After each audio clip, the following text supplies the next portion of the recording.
The following podcast is a mass media production.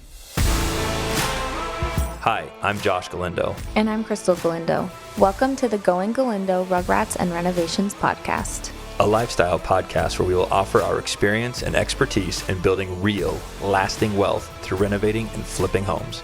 And the chaos that comes with balancing a family of 6, leaving nothing unsaid. Follow our wild ride we call life and apply our lessons to your own journey.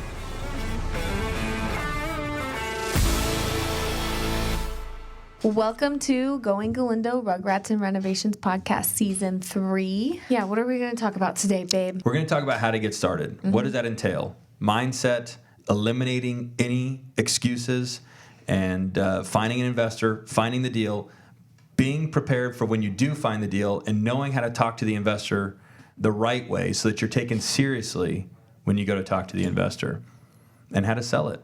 Okay, let's get into it. All right, we all know adulting is hard. You know what shouldn't be hard? Buying a house. Robert Coomer has helped us and our friends buy and refinance houses for the past 15 years. Every time we work with him, we know we're getting the best service possible and that the person on the other end of that phone call has a smile on their face. And that leaves a smile on ours. Call Robert Coomer. He does all the heavy lifting for you so you can worry about more important things like what kind of wine pairs with your leftover pizza. But seriously, give him and his team a call at 702-850-2000. You won't regret it. Okay, so everybody's always asking, how do I get started? Yes. Okay, I'm watching all this shit on social media. Real estate's the new buzz. How do I become that millionaire that has passive cash flow, that gets to do what they want, which is all bullshit because you don't ever.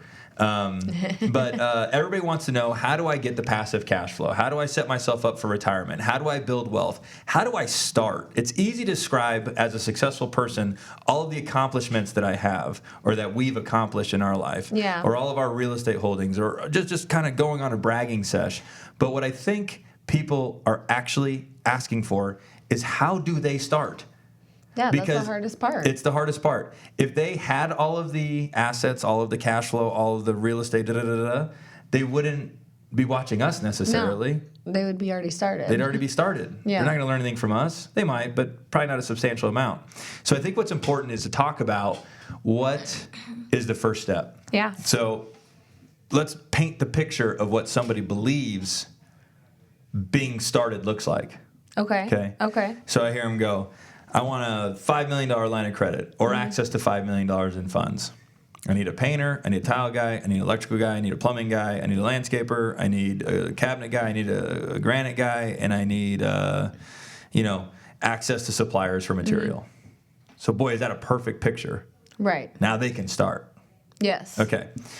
So what I would start with is, if you're listening and you think in your mind that you need a $5 million line of credit or access to that kind of funds, start with this. You now have it. My name is Josh Galindo. Krystal and I own Galindo Group Real Estate. Yes. We have access to $5 million, and I will invest in anybody that's listening to this that has tenacity, willingness to learn, and a deal. Yeah. Okay, so mark that one off your list. Check. Handled. Yes. Okay? Yeah. So how do you get there?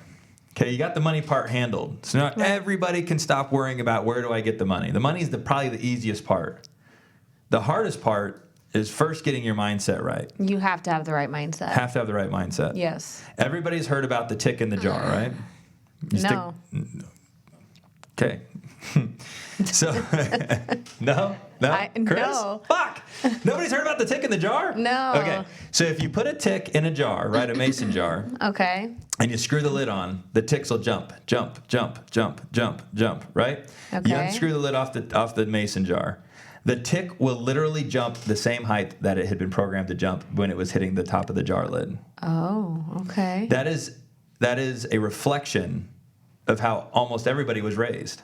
Yeah. If mom or dad only made $50,000, $60,000 a year each, so call it $100,000 a year household. That's kind of what has been programmed into the children to go and reproduce $100,000 a year household. So, but obviously there's no limits in the world. Right. Or there wouldn't be Bill Gates. There wouldn't be Zuckerberg. There wouldn't be Elon Musk. If there were limits, those types of people wouldn't exist. Right. So there's unlimited limits. The only limit, and even I have to break through consistently to push myself to a higher level. The only limit that's out there is what you put on yourself. So that tick believes that's the maximum height that they can jump. Mm-hmm. And it's true. It's actually real. This isn't just a saying. They actually do that. The ticks really just jump that high? Yes. Oh, okay. Okay.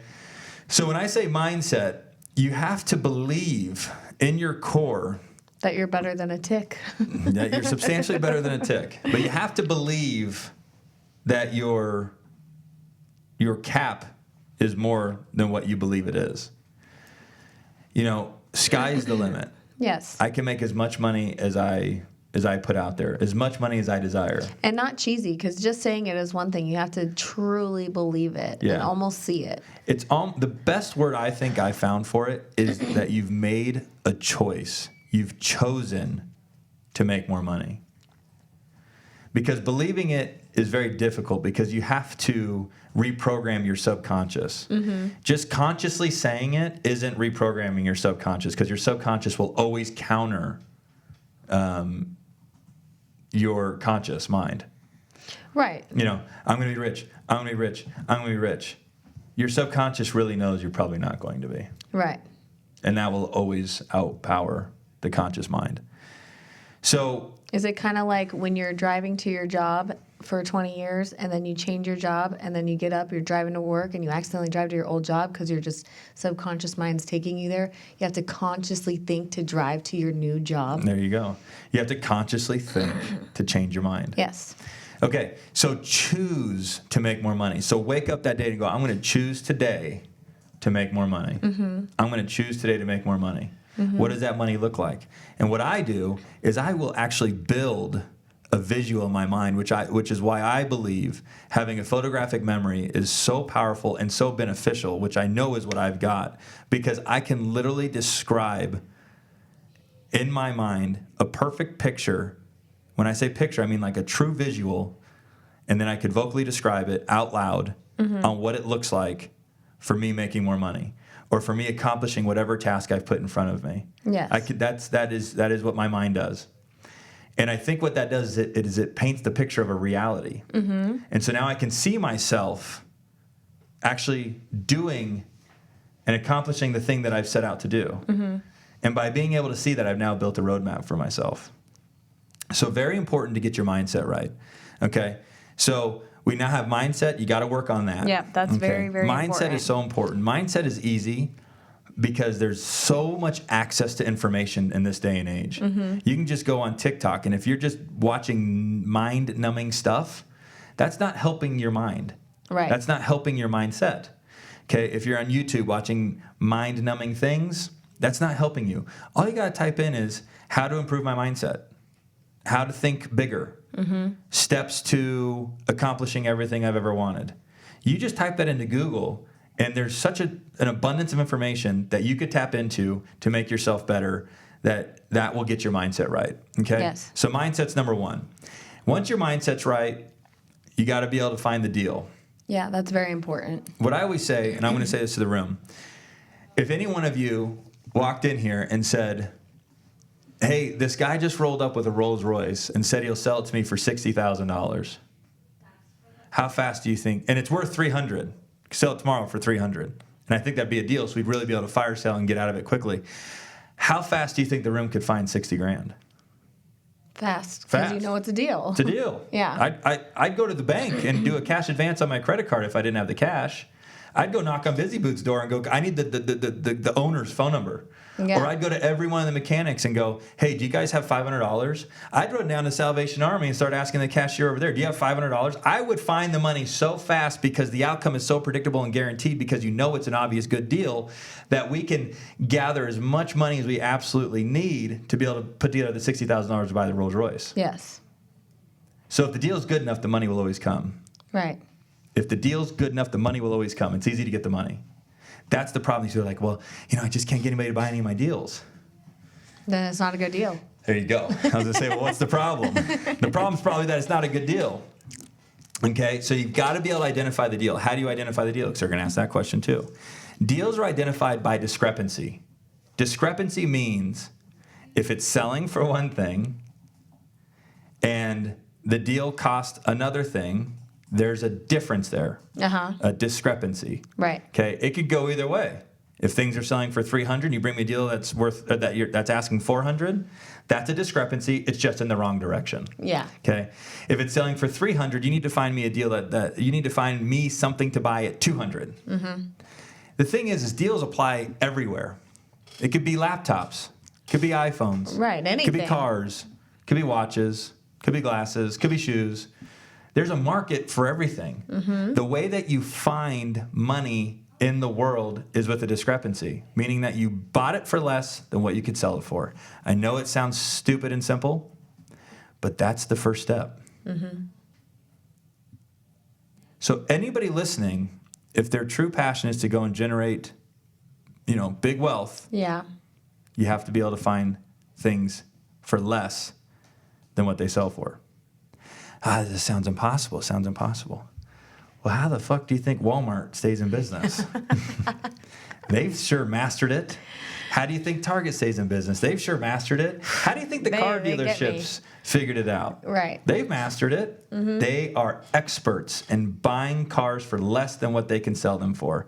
That is the key to our success. Yeah. I am an expert in finding property for less than what I can ultimately sell it for. Yes. Okay, so once you have the deal, so you got to have mindset, and then you got to have the deal. Here's where I think it's really important to become educated. Education is key. And education is key for many reasons. When you go to bring a deal to an investor, mm-hmm. if you call him and you haven't educated yourself on the topic that's at hand, and he's an expert at the topic at hand, he's going to see all of the holes in your game. And he likely won't take you seriously right from the gate. Right. You might have the $60,000 Rolls Royce, but if you walk in and go, I have a $60,000 Poise outside, the whole room would look at you and go, what the fuck is a Poise? Yeah.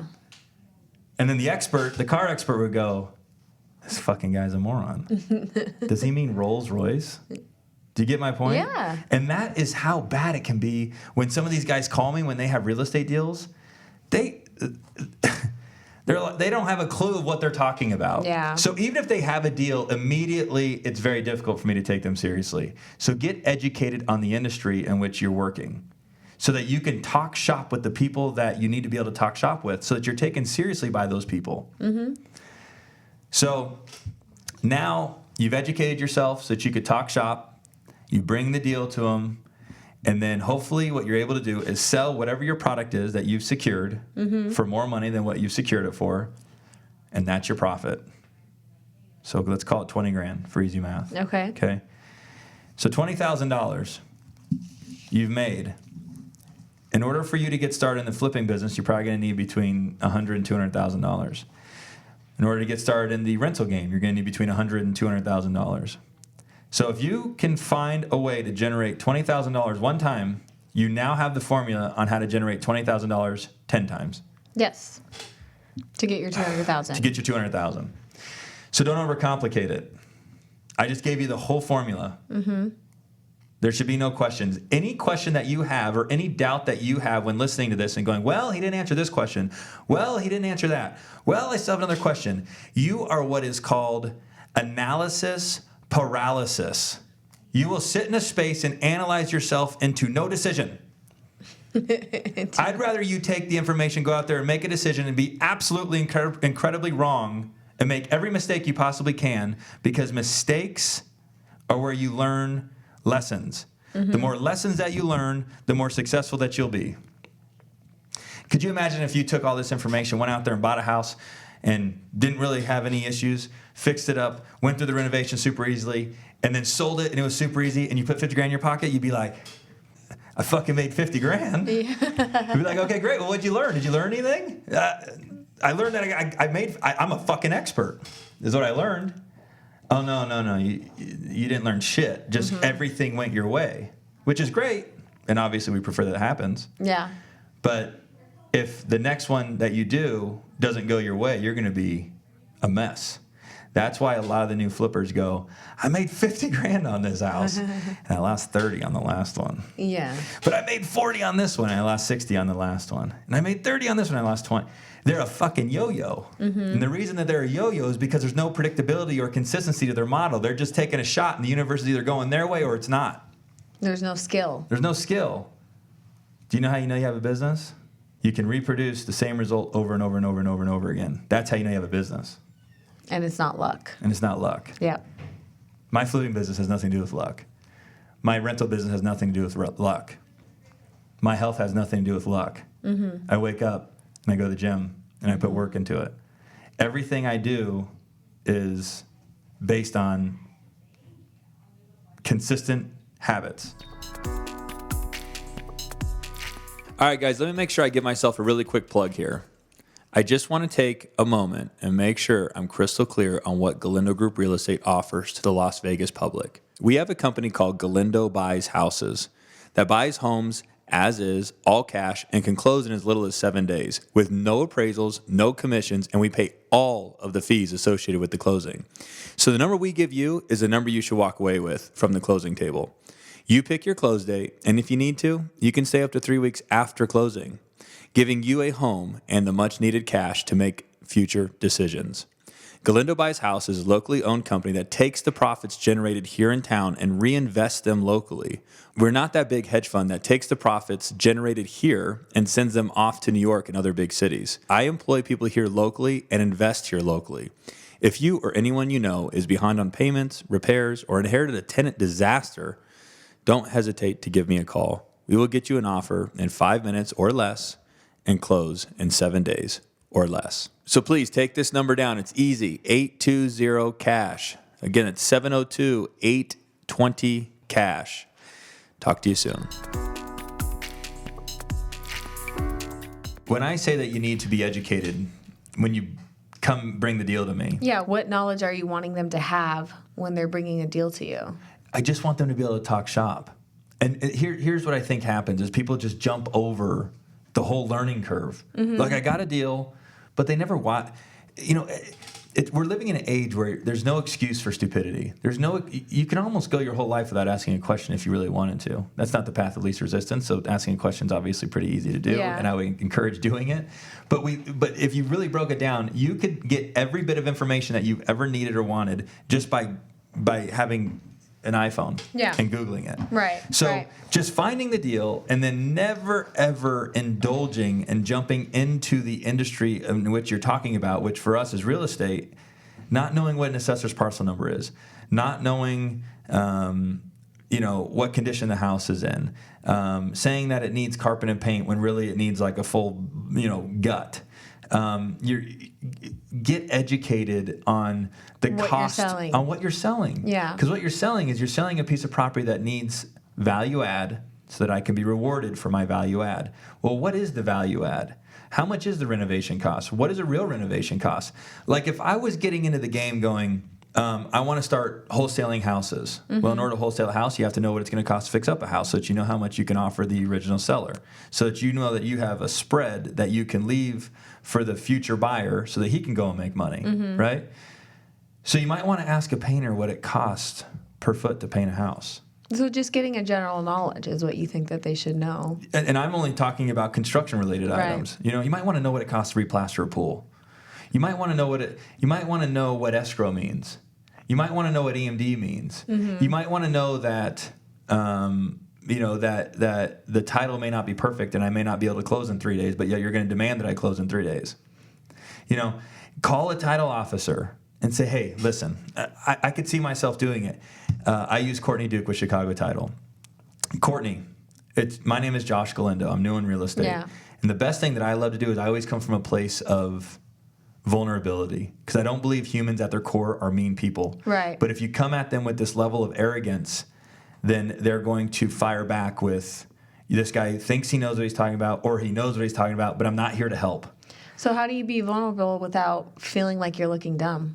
Because that's what everybody's afraid of. I don't believe in looking dumb. Great fucking question, though. I don't believe in looking dumb. Mm-hmm. Looking dumb is where you try to act like you know what you're talking about, and you don't.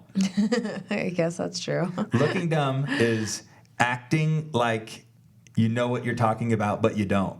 And then this person who knows what they're talking about looks at you and goes, you look dumb. Yeah. Okay? Coming from a place of vulnerability goes, I'm new at this. I don't know anything. And if you really want to get some good information out of them, give them a compliment. My understanding is that you are an expert in this field. Mm-hmm. Would you be so kind and give me 5 minutes of your time? I'll literally start the timer. Let me fire off as many questions as I possibly can so that I can become educated and so that I can become smart like you. Wouldn't that make you feel good? Like, who would be mean to that? Who would be mean to that? Who would reject that? I don't got no fucking time for you. I'm hanging up. Okay? We could play that role for a second. And they just look like an asshole. Hey, the name's Josh Galindo. Listen, I need to open up title and so that the buyer can get in their close of escrow before we close. Yeah, that made no sense. Yeah, it makes no sense. I'd be like, this fucking schmo has no clue what he's talking about. Okay, round 2. Hey, my name is Josh Galindo. Listen, I just got my real estate license 6 months ago. I've been working with distressed sellers trying to find property. I was referred to you by so-and-so. It's my understanding that you're really the expert in this field. And by being the expert, I would love if you'd have 5 minutes, maybe not now or later, but if you have 5 minutes now, and when I say 5 minutes, I'll literally start my timer. Would you be so kind and just educate me so that I don't sound like a fucking moron? Mm-hmm. I don't want to sound stupid when I'm out there in the field. So what's like when someone calls you and they're trying to sell you a deal, because I've heard these conversations before and I don't have them all the time, and even I can pick up when it's somebody that doesn't know what they're talking about.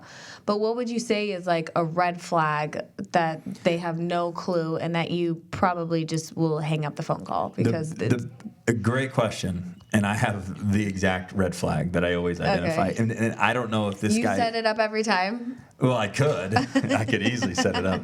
But I don't know if YouTube's out there promoting this question because they all ask the same question. Okay. I know when someone's an amateur when they call me and they go, hi, my name is so-and-so from so-and-so. I'm acquiring properties out here. And that's all normal and fine. I have no issue with any of that. And they go, what are you buying? What is your buy box? Oh, they're asking you like what type of house or what does that mean? Great question. See, good job. These are all good questions. What is your buy box? Meaning like what kind of properties do you buy? What kind of price point do you buy in? What kind of returns do you look for? What are your ARVs? I feel like that's not helping you at all. They're just trying to get into your business and... Well, one, maybe I don't want to disclose all that stuff. Right. Which I don't. That's what I'm saying. They're just trying to get into your business. But the second thing is it's like, okay, here's what I'm looking for. Because you asked the question, right? I'm looking for a home that has 100% return on investment, that needs nothing in renovation. I want the seller to be able to close in a day, and I want a predictable buyer when I go to sell it. Like, do you see what a stupid question that is? Well, it sounds like a waste of time. Like, if you have a deal, you have a deal. Right. It doesn't matter what box you're buying in. And if you're calling a true investor... Which what they should be doing is they should be qualifying the investor they're talking to. Yeah. Instead of asking that question, they should go, hey, I got 123 Main Street. I have it tied up for $150. I'll sell it to you for $170. I think it's worth $240. Is that something you're interested in? I'd be like, wow, that guy was efficient. He was quick. I would also say that too, because what if you had a higher return? Like some of the flippers have a higher return that they're trying to shoot for versus you, but if it's less than your return, are they going to be like, okay, bye? Exactly. They're not going to try to sell you on it? You're asking a question with a guaranteed answer of being shot down. The question is an unproductive question. So to quickly answer the question that you asked, what is my biggest pet peeve? When somebody calls me and asks me exactly what I'm looking for. It's like, dude, are you a miracle worker? No. And you know what? I'm not rattling that off to you anyway. I'm a buyer based on my personal... You tell me what you have to sell. ...analysis skills. Yeah. And what do you have to sell? I'll tell you if I'm a buyer or not. And or I'll tell you the price that I can pay for it. That's it. Yeah. You know? Like, I know what I'm doing. I know my business. Right. You just send me the deal, and I'll tell you if I can buy it or not. I don't need to go into all my personal details on how I analyze my deals. But literally, that question... It's all the time. Don't ask that question. I don't think there's any value in asking the question. Yeah, I don't understand. Like, what if you only sold black pens and you called somebody and they're like, well, I want purple ink, but you got this black pen for really cheap. Right. Yeah, don't even go like, there. okay, bye. Like, Yeah. what? That was a waste of everybody's time. Yeah, so that's a pet peeve of mine. Okay, so say someone can't find an investor and say they found a deal. Can they call you? Of course they can call me. Of course. What You'll I try buy deals from anybody, right? No, I'll buy back to what we were just talking about. Our point is I'll buy anything. Yeah. There's no buy box. There's no buy box. I have a buy box. It's between I don't buy anything over $1 million. It's not the buy box that they're referring to. No, yeah, like I pretty much buy anything between 30,000 and $1.1 million. Mm-hmm. Okay. So if you have anything like that out there and your struggle is, or your excuse on why you're not going out there and finding the deal, because what I'm really saying here by saying what I'm about to say is I'm stripping you of your ability to create an excuse. If you're telling me that you don't have money and that's why you're not out there looking for deals, then that excuse has now been erased. Right. My name is Joshua Galindo. I'm going to repeat it again. Galindo Group Real Estate. I have money. Mm-hmm. My phone number is 702-300-8484. Send me a text message with your deal. Your money problem is now over. I was going to say, you don't always answer the phone call, but you will see a text message. Yes. That is the best form of communication. Absolutely. And if it's a really great deal, keep sending me lots of text messages and keep on calling. Yeah. Yeah, shoot me a text and But if you don't have the education or the mindset or the tenacity or the deal, then don't text him. Yeah, don't do that. Because then he'll just block your phone number. Well, it's a waste of time. It's not used. It's not beneficial for anything. The biggest thing that I know for people that are busy, that are running businesses, is the most valuable thing that they have. I know you hear it all the time, is time.